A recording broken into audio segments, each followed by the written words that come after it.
이 시간 하나님께서 우리끼리 남겨놓지 않으시기를 바랍니다. 아무리 교육자들이 모인 자리라도 어떤 때는 성령께서 계시지 않는 것 같다는 참 두려운 느낌을 가질 때가 많이 있습니다.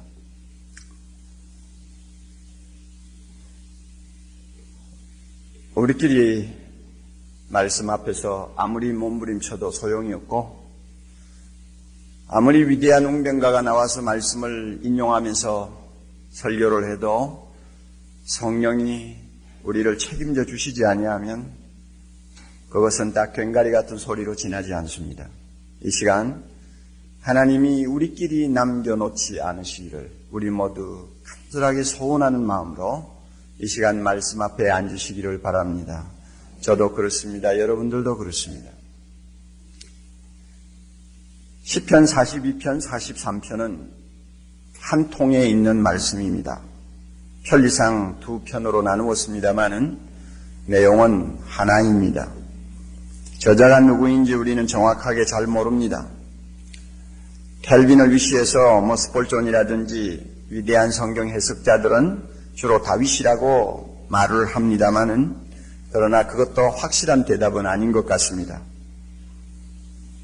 우리가 비록 저자가 누군지를 잘 모르지만은 확실히 알 수 있는 사실 하나는 이 저자가 낭망하고 있다는 것입니다. 마음에 큰 낭망을 체험하고 있어요. 불안에 떨고 있습니다. 마음의 상처를 받고 있습니다.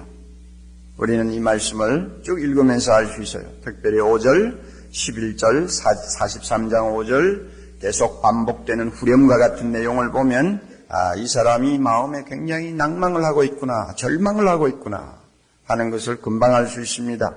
내 영혼아, 네가 어찌하여 낭망하여 어찌하여 내 속에서 불안해하는고. 낭망하는 원인이 뭘까요? 아마 이 원인은 우리가 본문을 잘 살피면서 묵상하면 세 가지 정도는 유추해낼 수 있다고 생각을 합니다. 우선 첫째는 자기 눈앞에 펼쳐진 현실을 보고 낭망을 합니다. 구체적으로 그가 어떤 현실을 목전에 두고 있는지 말하기 어렵지만은 그가 표현하는 원수의 압제라든지 대적의 비방이라든지 경건치 아니한 나라라든지 하는 표현들을 쓰는 것을 보면 대충 짐작을 할 수가 있습니다. 그는 아마 이스라엘 나라 밖에 어느 곳인가 가 있는 사람입니다. 또 하나님을 섬기는 거룩한 성소로부터 멀리 떨어져 있는 사람입니다. 그리고 그 성소에 가서 하나님을 찬양하고 경배하고 제사 드리고 싶어도 그 소원이 절대 이루어질 수 없는 암담한 상황에 그가 놓여 있었던 것이 사실입니다. 뿐만 아니라 자기를 둘러싸고 있는 모든 분위기는 비신앙적이요 또한 무신론적입니다. 내 하나님이 어디 있느냐, 내 하나님이 어디 있느냐 하면서 밤낮 없이 저자를 보고 비아냥거리고 하나님을 멸시하는 사람들로 가득한 것을 그는 보고 있는 것입니다. 이와 같은 현실을 앞에 놓고 그는 마음에 엄청난 절망을 지금 체험하고 있는 것입니다. 또 하나, 왜 그가 절망하고 있는가? 무능한 자기 자신을 보면서 절망하고 있습니다. 현실이 이처럼 하나님을 멀리 떠난 세속화된 현실이요, 하나님을 무시하는 현실이고, 자기 자신이 또한 이 문제를 극복하고 싶어도 할 수 없는 자기 무능을 보면서 절망하는 것입니다.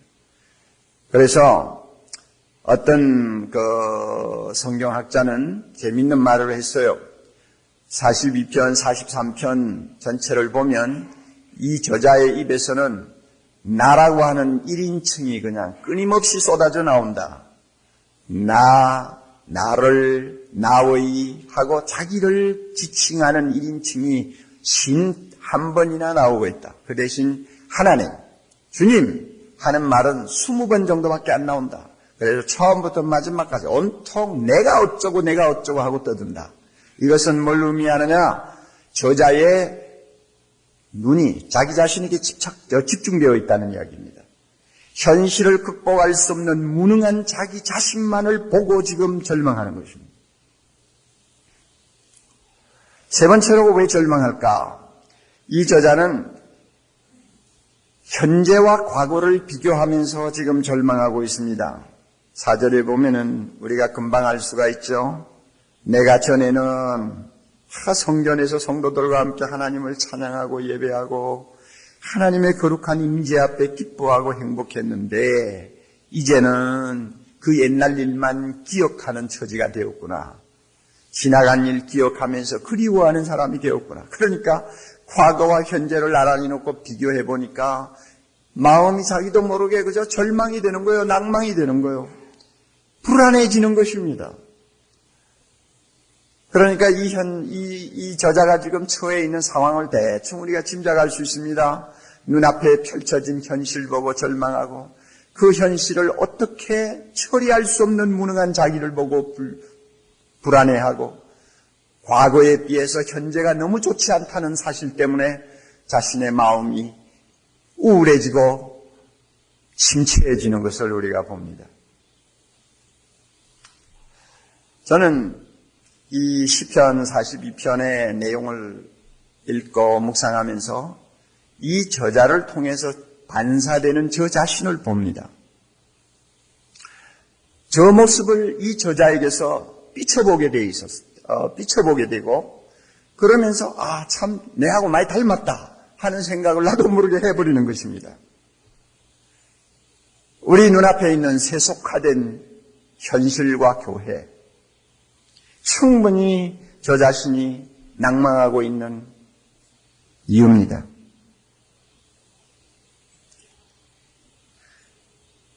세상을 보나 교회를 보나 단식만 했지 그 어려운 상황을 개선할 만한 능력과 어떤 지혜와 어떤 용기가 전혀 없는 저 자신의 모습을 보면서 저는 낭망하고 불안해하고 답답해합니다.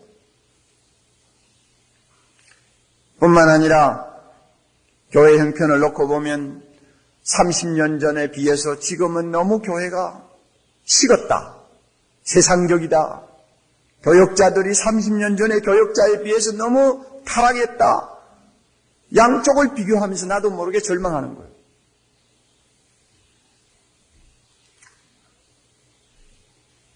조금 더 우리가 설명이 필요할 것 같습니다.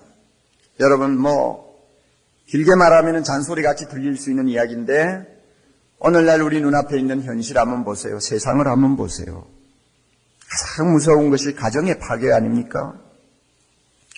세상의 모든 죄악이 파괴된 가정에서 싹트고 거기서부터 꽃이 피고 열매가 맺어 이 사회를 더럽히고 사람들을 잘못된 곳으로 끌어가고 이 세상에 아직도 남아있는 일반 은총의 거룩함을 파괴하고 있다는 사실을 우리는 너무나 잘 알고 있습니다.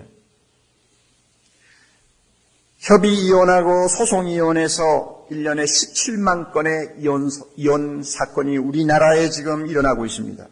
모 판사가 한 말을 들었습니다.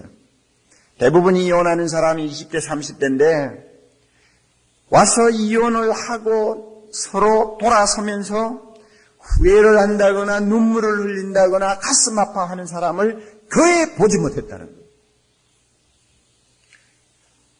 그 문제를 놓고 양심의 가책을 전혀 느끼지 못하는 거예요. 더 기가 막힌 것은 교회 안에서도 이혼은 이제 상식화되어 가고 있다는 것입니다. 장로 입에서도 어쩔 수 없지. 이혼해야지 믿음이 좋고 새벽마다 교회 나와서 그렇게 기도한다는 권사의 입에서도 자기 딸이 그냥 못 살겠다고 하면 이혼하지 자기도 모르게 그저 대수롭지 않게 이야기하는 풍토가 되어버렸습니다. 미국 같은 경우는 어느 조사를 보니 예수 안 믿는 불신자들 세계 이혼율하고 교회 안에서 이혼율하고 거의 비슷해지고 있는 것을 제가 보았습니다. 가정이 파괴되고 있다는 것입니다. 그 파괴된 가정의 풍토에서 5만 가지 악이 지금 싹트고 있다는 것입니다. 이것이 우리 현실이죠.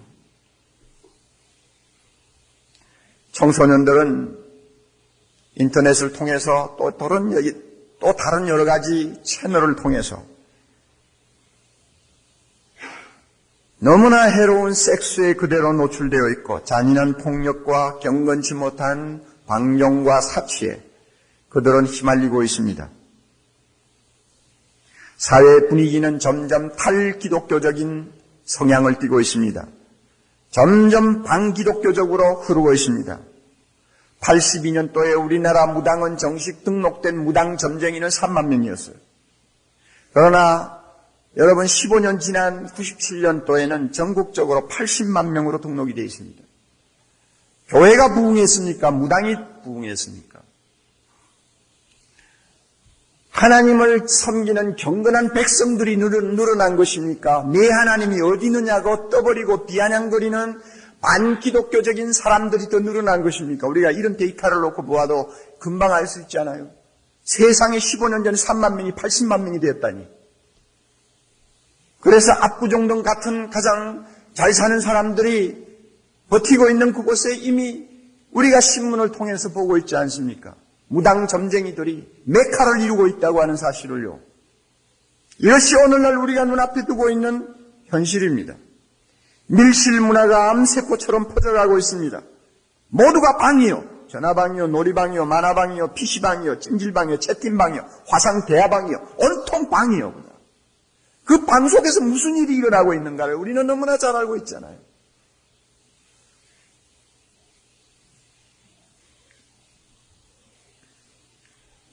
한 2, 3년 전에 독일 티빙겐 대학의 명예교수로 아직도 일하고 있는 한스 킹을 우리 한국의 유수한 일간지 기자가 찾아가서 면담을 한 일이 있습니다. 그때 그가 한스 킹이 한 말이 참 어떻게 보면 소름 끼치는 말이라고 저는 느꼈습니다. 21세기에는 기성교회가 쇠퇴합니다 하고 말합니다. 21세기에는 기성교회가 쇠퇴합니다. 반면에 일반 사람들의 종교적 관심도는 점점 더 커져서 불건전한 영성운동이 활발해질 것입니다. 벌써 21세기 들어온 지 1년도 안 됐는데 우리는 그 현황을, 이 예언이 맞아떨어지는 것을 보고 있잖아요. 또 그가 계속해서 이렇게 말합니다. 앞으로 산업화가 계속되고 민주주의와 과학기술의 발전이 계속되면 그 다음에 말이 중요합니다. 사람들이 오랫동안 당연한 존재로 여겼던 하나님이 어느 날 갑자기 사라져버린 것을 발견하게 될 것입니다. 막스 웨버가 말한 것처럼 세계의 각성이 일어나는 것입니다. 아마 여러분 무슨 말인지 이해를 하실 거예요. 잘 살고 잘 먹고 배부르고 자신감이 생기니까 괜히 하나님하고 매달려서 살았구나. 괜히 스트레스 받고 살았구나. 그럴 필요가 없는데 하는 생각을 가진 사람들이 갑자기 많아지는 거예요. 자, 그런 분위기에서 오랫동안 기존 사실로 인정된 하나님이 증발해버리는 것입니다. 사람들의 마음에서 증발해버려요. 새삼스럽게 세상이 하나님 없어도 살 수 있다는 각성을 한 것입니다. 이런 시대가 21세기라고 말합니다. 이런 통탄스러운 세상을 앞에 놓고 교회가 어떻습니까? 사람들의 관심은 더 이상 교회로 몰리지 않습니다. 교인 수는 줄어드는데 교회 수는 증가하고 있다는 것이 지금 현재 데이터입니다. 여러분, 교인 수는 줄어드는데 교회 수가 자꾸 증가한다 무엇을 의미하는지 아시겠죠? 젊은이들이 중소교회에서 썰물처럼 빠져나갑니다. 개척교회가 잘 안 됩니다. 부천에 있는 어느 목사는 죽으라고 이래도 개척교회가 안 되니까 나중에는 동네방네 다니면서 불지르다가 투옥됐습니다. 한국교회가 그동안 자랑하던 무조건적인 헌신, 오직 주님이라고 하는 그 아름다운 신앙의 자세가 점점 해이해지고 있습니다.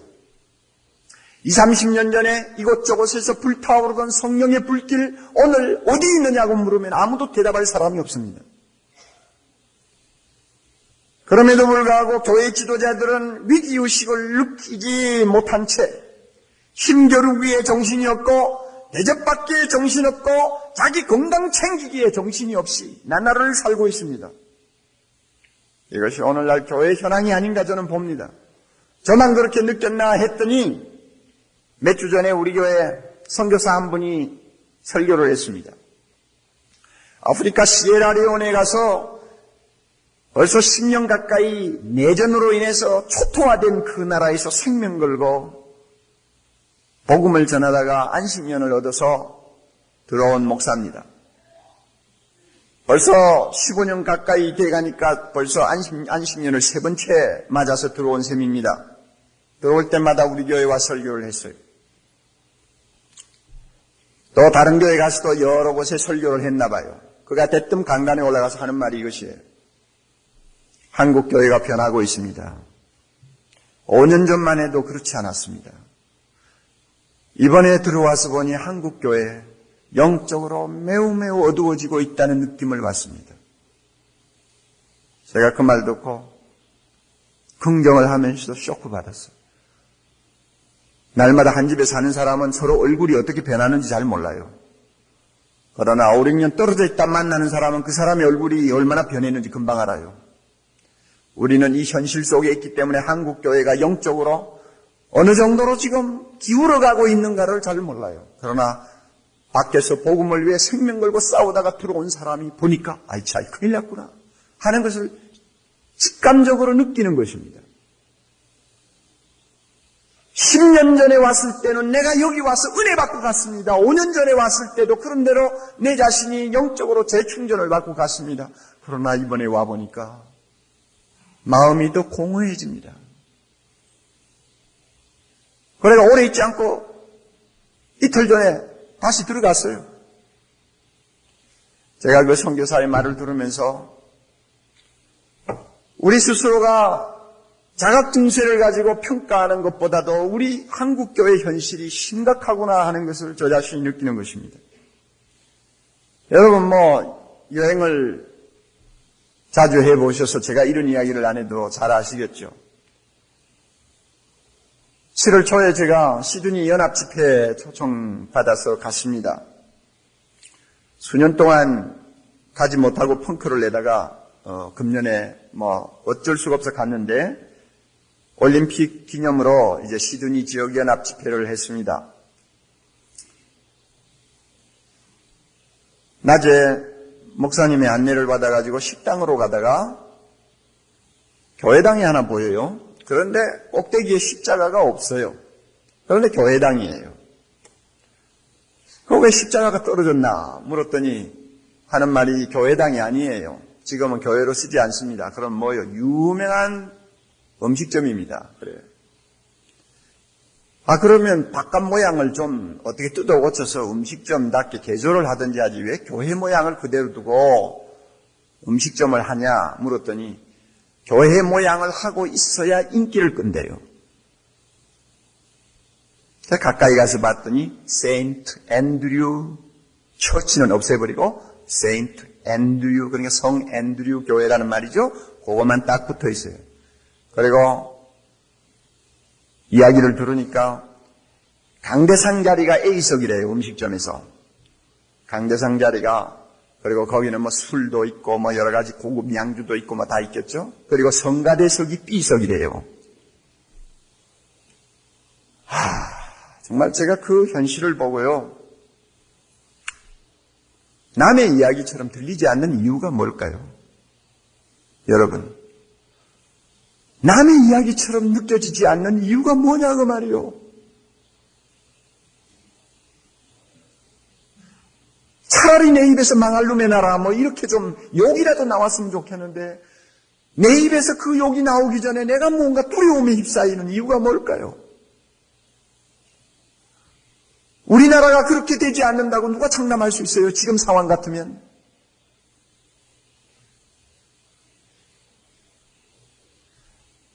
여러분, 이와 같이 세상을 보아도 그렇고 교회를 보아도 그렇고 절망하고 불안해하지 아니할 수 없는 현실입니다. 이 현실을 보고 여러분 낭망하는 것이 잘못인가요? 이 현실을 놓고 어떻게 할 수 없는 나 자신의 무력증, 나 자신의 왜소함을 보고 낙심하는 것이 비신앙적인가요? 낭망하는 것은 신앙이 아닌가요? 목사가만 낭망한다면 그것은 믿음이 적기 때문이라고 말할 수 있나요? 우리 위장하지 맙시다. 솔직히 위선하지 말자고요.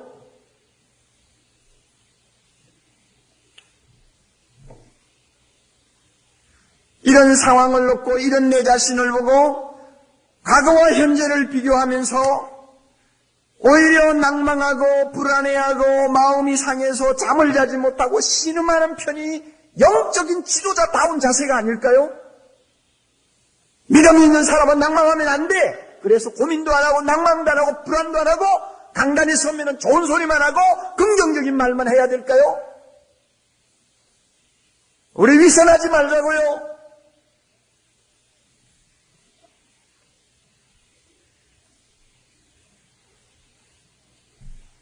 여러분, 성경을 보세요. 위대한 믿음의 사람들 가운데서 어려운 상황을 놓고 낭망하지 아니한 사람이 있나요? 꼽아보세요. 누굽니까? 누가 낭망 안 했어? 낭망 안 했다면은, 낭망을 느끼지 않았다면은 성경이 기록하지 아니한 것뿐이지. 요셉에 대해서 한마디도 낭망이라는 말을 안 썼다고 해서 어린 요셉이 낭망을 한 번도 안 했다고 말할 수 있습니까? 그런 성경 해석이 천하에 어디 있어요? 성령에 있는 위대한 인물 치고 낭망하지 아니한 사람 하나도 없습니다. 저는 성경 볼 때마다 그들의 입에서 나오는 신음소리를 들어요. 그들의 가슴에 뭉쳐있는 불안을 저는 들여다보고 있습니다. 낭망했어요. 한 번이 아니에요. 어려운 일 당할 때마다 낭망했어요. 자기 자신을 보고 낭망하고 현실을 보고 낭망하고 과거와 비교하면서 낭망하면서 그들은 몸부림쳤습니다. 이것이 성경에 나오는 위대한 인물들의 자상입니다.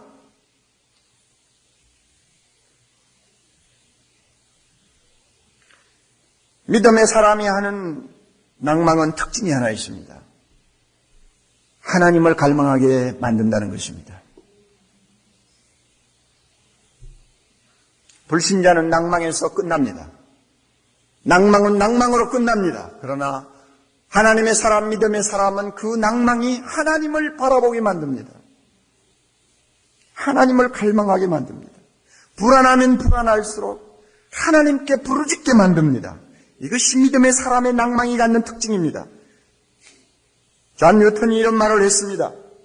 믿음의 사전에는 낭망이라는 단어가 없습니다. 세상 사람들에게 낭망스럽게 보이는 것이 믿는 자들에게는 하나님께로 가는 길을 알려주기 때문입니다. 옳은 말이죠? 낭망하지 않는다는 말이 아니에요. 낭망이라는 단어가 없다고 해서 낭망하지 않는다는 말이 아니에요. 낭망으로 끝나지 않는다는 말이요. 결국 믿는 자의 낭망은 하나님을 찾게 만들고 하나님을 갈구하게 만든다는 것입니다. 오늘 우리가 읽은 이 시편 저자가 바로 그런 사람 아닙니까? 내 영혼아 어찌하여 네가 낭망하며 어찌하여 내 속에서 불안해하는고. 너는 하나님을 바라라. 너는 하나님을 바라라.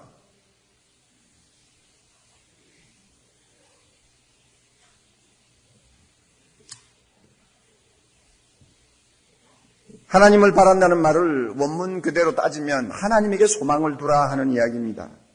그런데 우리나라 말이 더 어감이 좋은 것 같아요. 하나님을 바라라. 그러면 어떻게 하는 것이 하나님을 바라는 것입니까? 아마 오늘 설교의 키가 여기에 있는 것 같습니다. 어떻게 하는 것이 하나님을 바라는 것입니까? 1절이 그 해답입니다. 하나님이여 사슴이 시냇물을 찾는 것 찾아 하나님이여 사슴이 시냇물을 찾기에 갈급함같이 내 영혼이 주를 찾기에 갈급하나이다. 바람이 뭡니까? 갈급하는 것입니다. 갈망하는 것입니다. 사슴에다 비교를 했습니다. 비유를 했어요. 저는 사슴이 목이 마를 때 얼마나 이산저산 헤매면서 시냇물을 찾는지 본 일이 없어요. 그러나 얼마든지 추측할 수 있다고 생각합니다. 유대나라와 같이 건기가 오래 계속되면 시냇물이 다 말라요. 시냇물이 마르면 사슴을 위시해서 동물들이 물을 찾게 혈안이 될 수밖에 없습니다. 목이 탑니다. 물은 찾아야 합니다. 자, 이렇게 해서 여기저기 정신없이 찾아 뛰어다닙니다. 한번 상상해 보세요. 어떤 상황입니까? 물 아니면 죽음이라고 하는 절박한 위기의식을 갖고 찾는 것입니다. 물을 찾아 살든지 물을 못 찾으면 죽든지. 그러니 물 아니면 죽음이라는 절박한 심정을 가지고 헤매는 것이 소위 사슴이 시냇물을 찾듯이 갈급하는 것입니다. 사람이 이렇게 할 수 있을까요? 하나님을 찾으면 살고 하나님을 찾지 못하면 죽는다? 이와 같은 절박한 의식을 가지고 우리가 하나님을 바랄 수가 있을까요? 우리 하나님 다 알고 계시고 다 알고 있고 하나님 내 안에 모시고 살고 언제든지 하나님은 나와 함께 동행한다는데 무엇 때문에 하나님을 그렇게 사슴이 시냇물을 찾듯이 찾아야 하느냐? 아마 이렇게 생각할지 모릅니다만 여러분, 내 입으로는 하나님이 나와 함께 계시고 나는 하나님과 동행한다고 해도 그 영혼의 깊은 곳은 하나님 없는 부재 현상이 얼마든지 있습니다. 얼마든지 있을 수 있어요. 우리가 이것을 인정할 필요가 있어요. 우리는 거룩하게 모여서 예배를 드리지만은 영혼은 갈증을 느낄 수가 있어요. 하나님 때문에 하나님 찾느라고 갈증을 느낄 수가 있어요.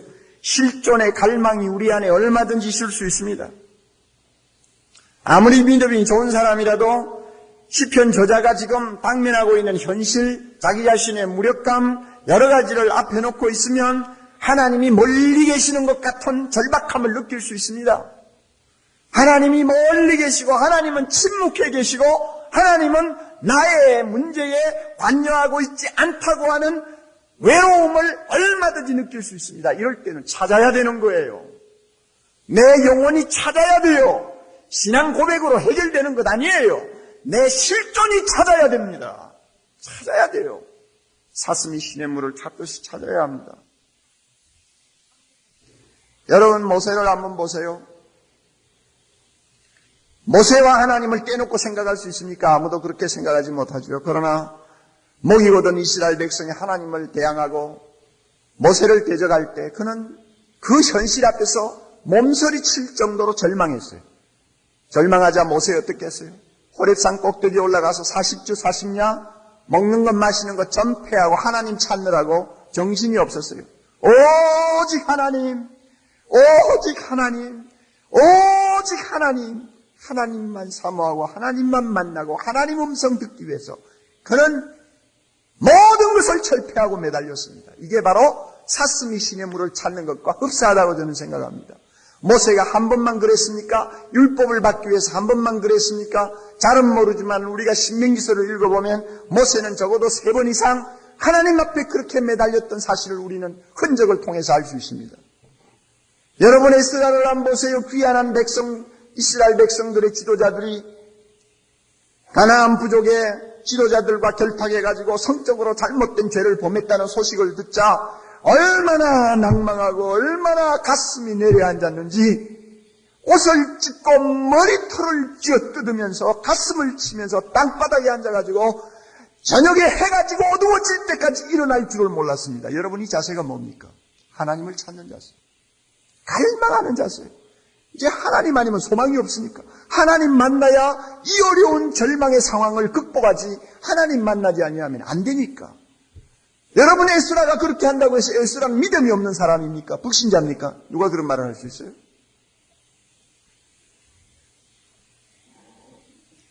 무명의 한나라고 하는 여자도 상황이 너무나 절망스러우니까 성소에 와가지고 입속에 기도를 담고는 중얼중얼하면서 시간 가는 줄 모르고 앉았다가 술 취한 여자로 취급을 받는 모습을 우리가 봅니다. 여러분, 예수님이 인류의 모든 죄를 짊어지고 십자가를 지기 직전에 그는 심히 연약한 한 인간의 모습을 보여준 것 우리는 잘 압니다. 그럴 때 그는 땀방울이 피가 되어 흘러내리도록 하나님 앞에 매달리는 모습을 봅니다. 이런 집요함, 하나님을 갈망하는 집요함, 끝을 내고 말겠다는 집요함, 아마 이것이 사슴이 시냇물을 찾는 갈증의 모습이라고 생각합니다. 오늘 우리가 목전에 두고 있는 현실은 우리에게 이와 같은 집요함을 요구하는 것 같습니다. 이와 같은 집요함을 가지고 하나님을 찾는 자세를 요구하는 것 같습니다. 그런 지도자를 요구하는 것 같습니다. 그런 교회를 요구하는 것 같습니다. 교갱협이 왜 존재해야 되는지 우리가 하나님 앞에 조용히 질문한다면 바로 오늘 이 현실을 앞에 놓고 하나님을 찾을 때 시냇물을 찾아 헤매는 사슴처럼 집요함을 가지고 찾으면 살고 못 찾으면 죽는다는 절박한 심정을 가지고 하나님 앞에 매달려야 되는 그런 사명을 우리에게 하나님이 요구하고 계시는지도 모르겠습니다. 여러분 자신에게 물어보십시오.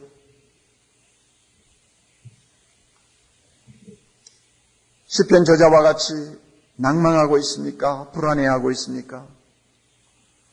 내 하나님이 어디 있느냐 하고 빈정대는 반기독교적인 사회를 보면서 낭망하고 불안해하고 있습니까? 다시 한번 물어봅니다. 오늘 한국교의 현실을 놓고 우리가 얼마나 낭망하고 얼마나 답답해합니까? 또 한번 물어봅시다. 과거 위대한 우리 선배들의 그 아름답고 화려한 영적인 역사와 오늘 우리가 책임지고 있는 현실을 비교해 보면서 얼마만큼 우리가 낭망하고 하나님 앞에 고통하고 몸부림치고 있습니까? 만약에 이와 같은 낭망이 있고 불안이 있다면 그래도 우리는 하나님의 사람이라고 자부합니다. 성령의 사람이라고 믿습니다. 성령의 사람이기에 이와 같은 낭망이 있고 이와 같은 불안이 있다고 믿습니다. 이것이 있다면 틀림없이 우리는 갈증을 가질 것입니다. 하나님을 찾는 갈증 말입니다. 하나님이여 사슴이 시냇물을 찾기에 갈급함같이 내 영혼이 주를 찾기에 갈급하나이다. 내가 생존하시는 하나님을 향하여 갈망하나니 내 눈물이 주야로 내 음식이 되었도다. 하나님 아니면 소망이 없는 사람처럼 하나님을 찾는 갈급함이 우리에게 분명히 있을 것입니다. 하나님을 만날 때까지 포기하지 아니하는 집요함, 그의 음성을 들을 때까지 일어나지 아니하는 집요함, 죽으면 죽으리라고 하는 절박한 집요함을 가지고 하나님을 우리는 찾을 것입니다. 그러나 이것이 진정한 하나님을 향한 갈망이라고 할 때 저나 여러분이나 마음에 가책을 많이 받습니다.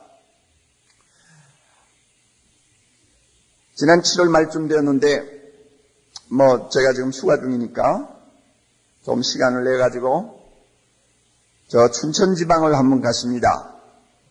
춘천 근교에 백로마을이라고 있어요. 하얀 백로들이 때를 지어서 모여 사는 아마 숲이 있나 봐요. 그래서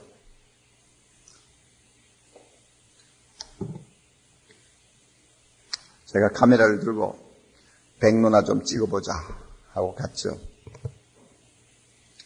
갔더니 한 300마리 정도 있는데요. 그 우람한 소나무 숲에 백로가 앉았는데 멀리서 보면은 참 환상적인 그림 같죠. 그러나 그 소나무 밑을 들어가 보니 백로들이 똥을 싸가지고 밑에 있는 숲이 잣나무들이 다 전부 새빨갛게 말라 죽었어요.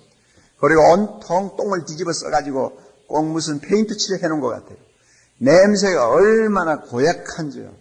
그래도 백로 좀 찍어보자 하고 들어갔습니다. 저는 장비가 후지기 때문에 그 백로를 가까이 잡아 당겨서 박력 있게 사진을 찍을 엄두는 낼 수가 없어요. 1000만 원 가까운 렌즈를 백로 찍으려고 살 수도 없는 거고. 그러니까 그저 후진 렌즈지만 한번 찍어보자 하고 오기를 가지고 이제 간 거예요. 갔더니 감사하게도 백로가 그저 한 20m 밖에서는 날지 않고 그냥 있어요. 그래서 참 고마워가지고 이제 카메라 세트를 하고 이제 찍으려고 하는데요. 얼마나 더운지요. 숨이 막힐 정도요. 밑에서는 백로 똥 냄새가 그냥 진동하죠. 막 가만히 앉아 있는데 머리로부터 발끝까지 그냥 줄줄줄줄 땀이 막 흘러내려요. 그런데 어디 백로가 내 찍어보쇼 하고 이렇게 합니까? 안 하잖아요. 그놈들이 자연스럽게 행동할 때 어쩌다가 뭐 하나 잡아볼까? 별건 아니지만 하고는 렌즈에다가 눈을 대고 1시간, 2시간 실험을 하는 거예요. 이러고 있는 거예요. 그러다가 나도 지쳐버려서 제대로 찍지도 못하고 그래가지고 참 똥냄새 나는 풀숲에 앉아가지고 이제 좀 더 시간을 기다리고 좋은 찬스가 나오기를 기다리고 있는데 문득 무슨 생각이 드느냐 하면 온몸이 땀으로 흠뻑 젖었어요. 아마 그 시간에 거기에 올라온 지가 벌써 3시간 가까이 된 것 같아요.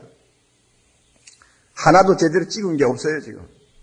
문득 무슨 생각이 드느냐 하면 내가 하나님을 갈망하기 위해서 이 정도로 땀 흘리고 기도한 일이 내가 몇 번이나 했나. 갑자기 그 생각이 드는 거예요. 내가 하나님의 말씀을 펴놓고 이 말씀을 통해서 살아계신 하나님의 음성을 들으려고 5, 6월 여름에 그 무더위를 무릅쓰고 무릎 꿇고 땀을 뻘뻘 흘리면서 그 한 말씀 붙들고 하나님의 음성 듣기 위해 실험을 내가 한 일이 있는가? 문득 그 생각이 스쳐 지나가는데 밥맛이 싹 없어지는 거예요. 가만히 생각해 보니 별로 기억이 안 나요. 3시간이나 이렇게 땀 흘리면서 똥냄새 맡아가면서 기도한 일이 없는 것 같아요. 하나님의 말씀 앞에서 몸부림친 일이 없는 것 같아요.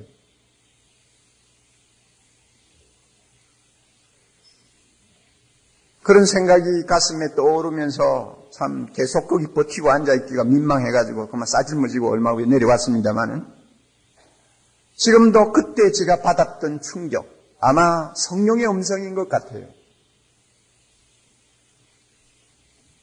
너가 좋아하는 어떤 사진 한 장을 위해서는 그렇게 투자하네. 시간도 투자하고 왔다 갔다 3시간 그렇게 투자하는데 하나님을 갈망하기 위해서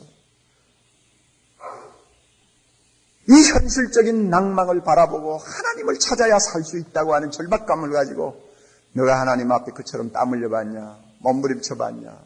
하나님을 불러봤냐? 저는 아직도 그 음성이 제 귀에서 안 떠나고 있어요. 어떻게 해야 될지 모르겠어요.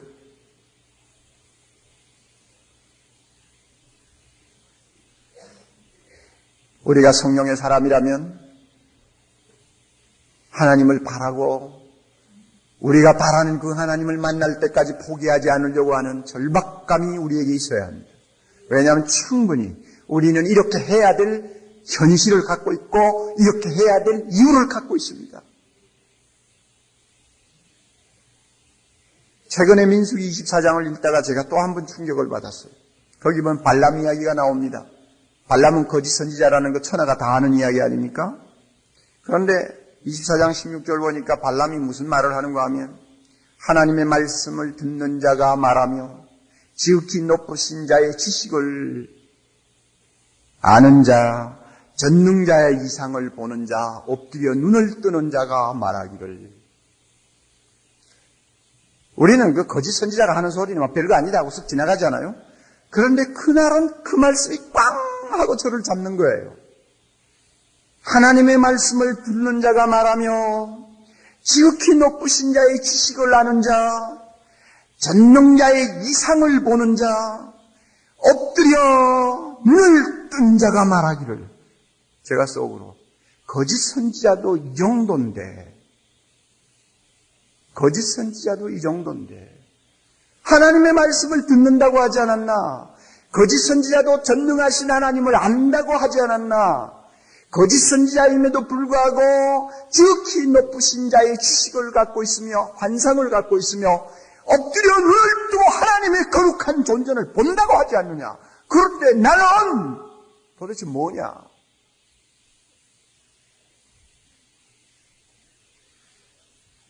하나님을 갈망하고 사슴이 시냇물을 찾듯이 하나님을 만나기를 사모하는 사람은 발람이 말하는 이 내용이 무엇인지 얼마든지 이해할 수 있을 거예요.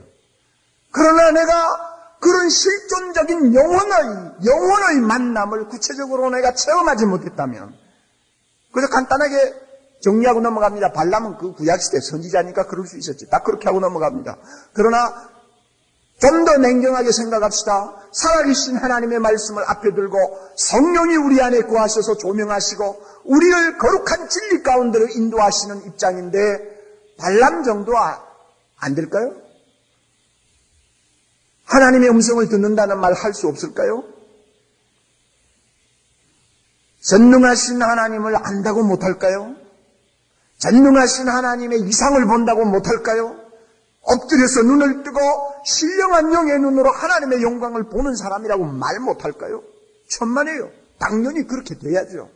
그럼에도 불구하고 왜 우리는 그 정도의 깊은 하나님과의 만남과 하나님을 통해서 우리에게 쏟아져 들어오는 은혜의 충만함을 모르고 있을까? 이것이 문제죠. 그러니까 우리는 현실 앞에서 낭망하는 거요. 나 자신을 보고 낭망하는 것입니다. 사랑하는 형제 자매 여러분, 우리는 매우 위급한 현실을 앞에 놓고 있습니다. 더욱이 영적 지도자들의 영적 상태가 지금 말이 아닙니다. 저 자신을 포함해서 우리 모두 너무 힘이 없습니다. 솔직히 이야기해서. 겉모습만 번지를 하죠. 우리 속은 벌써 썩을 대로 썩어가고 있어요. 벌써 생각들이 뭔가 잘못된 곳에 가 있어요. 의식이 잘못되고 굳어 있어요. 여러분, 우리 이거 솔직히 인정해야 됩니다. 잘 살고 자동차 굴리고 잘 먹고 얼굴에 기어 무르고 교회로부터 칭찬 듣고 여러 가지 면에서 나름대로 즐기는 것 많으니까 여러분 우리는 나도 모르게 잘못된 대로 지금 가 있어요. 우리는 하나님을 만나야 합니다. 성경 한두 장 목사니까 읽어가는 것 가지고 하나님 만난다고 말하지 마세요. 성경 하루 두세 장 읽은 것 가지고 하나님의 음성 들었다고 말하지 맙시다. 그따위 소리 하지 말자고요. 저나 여러분이나. 설교 한 편 준비했다고 나는 하나님 앞에 하나님의 음성을 듣고 오늘 현실을 하나님의 종으로서 주님 앞에 순종하고 있다는 그런 건방진 소리 하지 말자고요. 설교는 왜 준비합니까? 목사니까 준비하는 것이죠. 목사 아니면 그 설교 준비하겠어요? 목사 아니면 설교를 위해서 그만큼 기도하겠어요? 다 직업적으로 하는 것까지 큰 소리 칠 필요 없어요. 우리는 이 모든 것을 뛰어넘어서 낭망하고 불안해하는 내 영혼이 하나님을 만나는 자리까지 나아가야 합니다. 여러분 그곳에 나아가면은 거기에 소망이 있습니다. 거기에 해답이 있습니다. 여러분 이런 이야기가 이상하게 들릴지 모르지만 사실이에요. 모세가 먹이고든 이스라엘 백성을 보고 절망하고 고통하고 괴로울 때 그는 성막에 안 갔어요. 호렙산으로 올라갔습니다.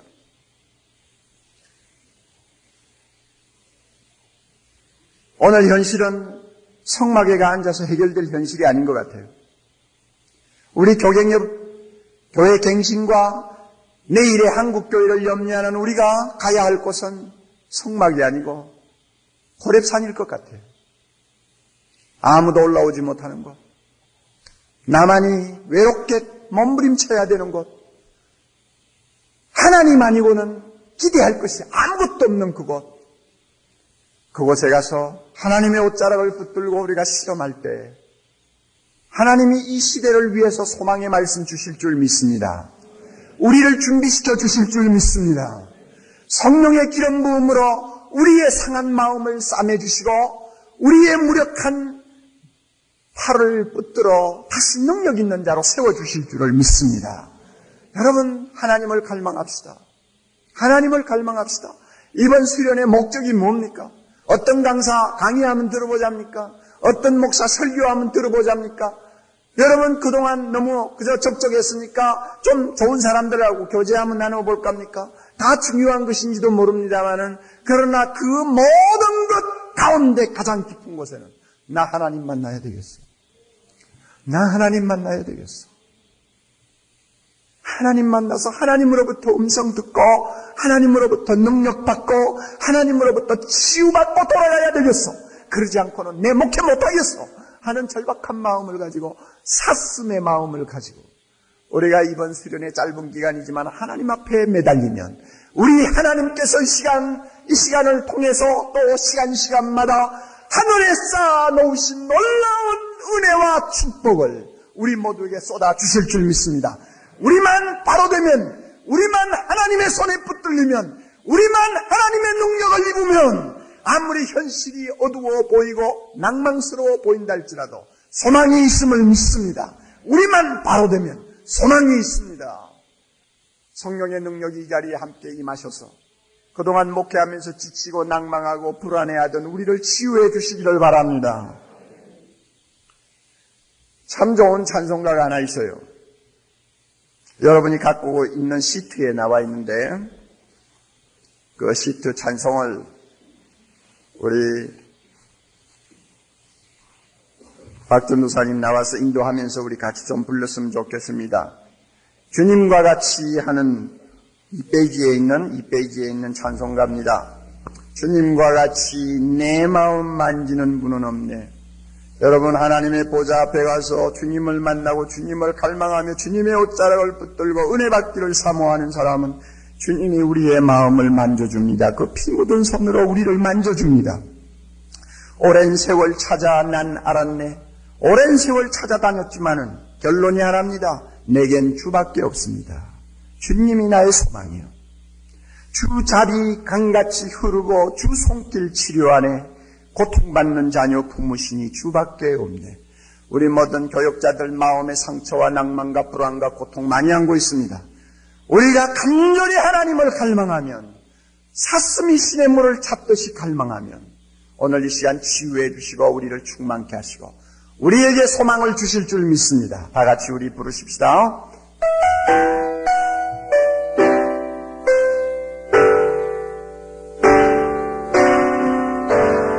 주님과 같이 내 마음 만지는 분은 없네. 오랜 세월 찾아 날 알았네. 내게 주밖에 없네. 다시 한번 주님과 같이 주님과 같이 내 마음 만지는 분은 없네. 오랜 세월 찾아 날 알았네. 내게 주밖에 없네. 주 자비 강같이 흐르고 주 손길 치료하래.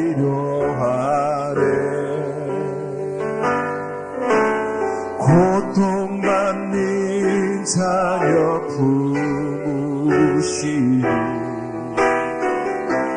주밖에 없네. 할렐루야.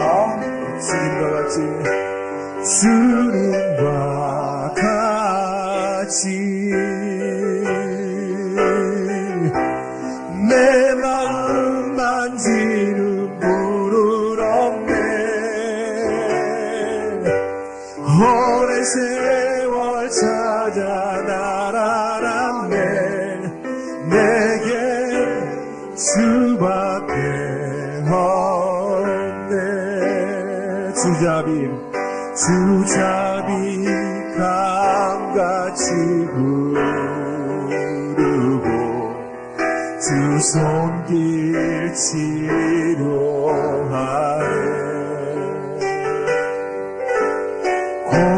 고통받는 자녀 품으시니 주밖에 없네.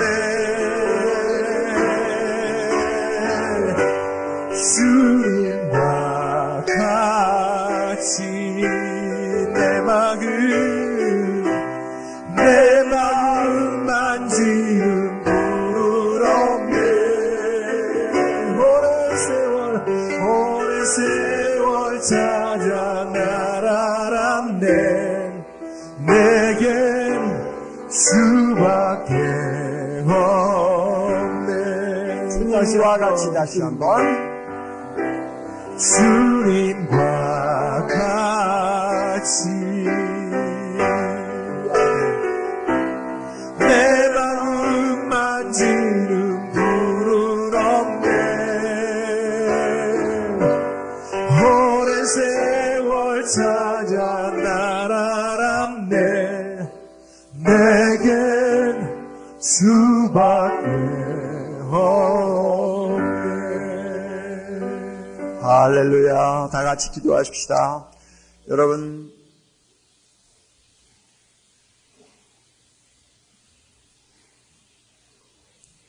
우리는 위선하면 안 됩니다.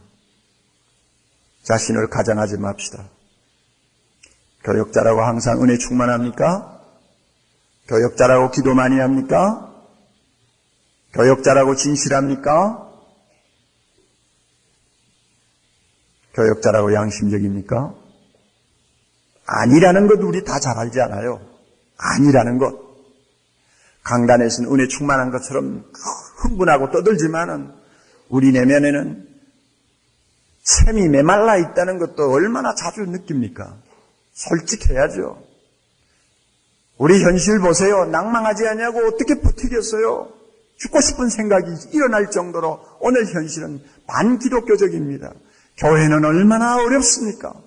남 탓할 필요가 없어요. 여러분, 이와 같은 상황을 앞에 놓고 하나님을 바라는, 하나님만을 갈망하는, 하나님만을 만나 하나님의 음성 듣기를 원하는 절박함이 우리에게 있어야 합니다. 이것만이 살 길이요. 우리 한 목소리로 기도합시다. 주여, 우리로 하여금 하나님을 만나게 해달라고, 이번 집회에 하나님 만나고 돌아가고 하나님 음성 듣고 돌아가고 성령의 치유함을 받고 돌아가고 성령의 능력을 입고 돌아갈 수 있도록 해달라고 우리 한 목소리로 기도합니다. 자비로우신 아버지 하나님이여, 아버지 하나님이여, 이 시간 우리가 주님의 말씀 앞에 앉았습니다.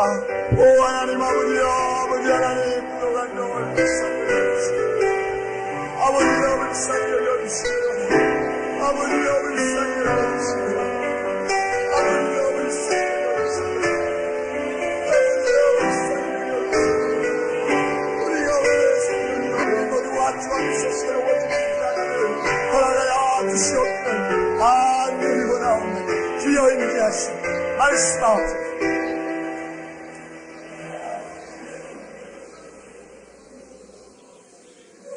하나님 아버지, 자비로우신 아버지 하나님, 오늘 우리 한국 현실과 교회 현실과 우리 자신을 돌아보면 우리는 낭망하지 아니할 수 없는 상황에 놓여 있습니다.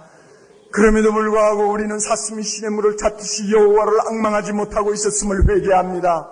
하나님이여, 목사이기 때문에 적당히 해치우는 기도, 적당히 읽어야 하는 성경 외에는 진정 하나님을 찾아 갈급하고 몸부림치지를 못했습니다. 주님, 아버지 하나님, 너무나 재미있는 것이 많습니다. 너무나 시간 보내고 싶은 것이 많습니다.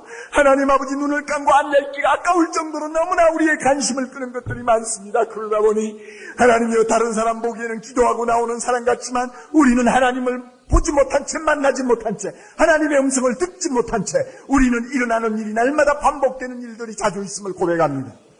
아버지여, 아버지여, 그래도 교갱협 수련회라고 해서 찾아오는 주의 종들은 진실한 종들입니다. 고민하는 종들입니다. 낭망하는 종들입니다. 주여, 가슴 치는 종들입니다. 양심의 가책을 느끼며 고통하는 종들입니다. 주님, 우리 자신의 무력함을 얻고 탄식하는 종들입니다. 주여, 아버지여, 이번 기회에 주여 우리를 만나 주시기를 원합니다. 우리 모두 모세처럼 호렙산으로 올라가기를 원합니다. 주여, 아버지 하나님이여, 우리를 만나 주시고 우리의 마음의 상처를 주여 싸매어 주시옵소서. 오늘 이 시대를 위하여 주께서 주시는 말씀이 무엇인가를 들려 주시옵소서. 그 말씀 듣고 우리 모두 분기하여 일어날 수 있게 하옵소서. 주여, 우리만 하나님 만나면, 우리만 하나님의 음성 듣고 우리만 성령의 능력을 입으면 한국교회 달라집니다. 주님, 오늘 우리의 현실 바꿀 수 있습니다. 세계를 복음화시킬 수 있습니다. 주여, 주여, 이번 기회 주의 영이 우리를 흔들어 깨워주시고 축복해 주시옵소서.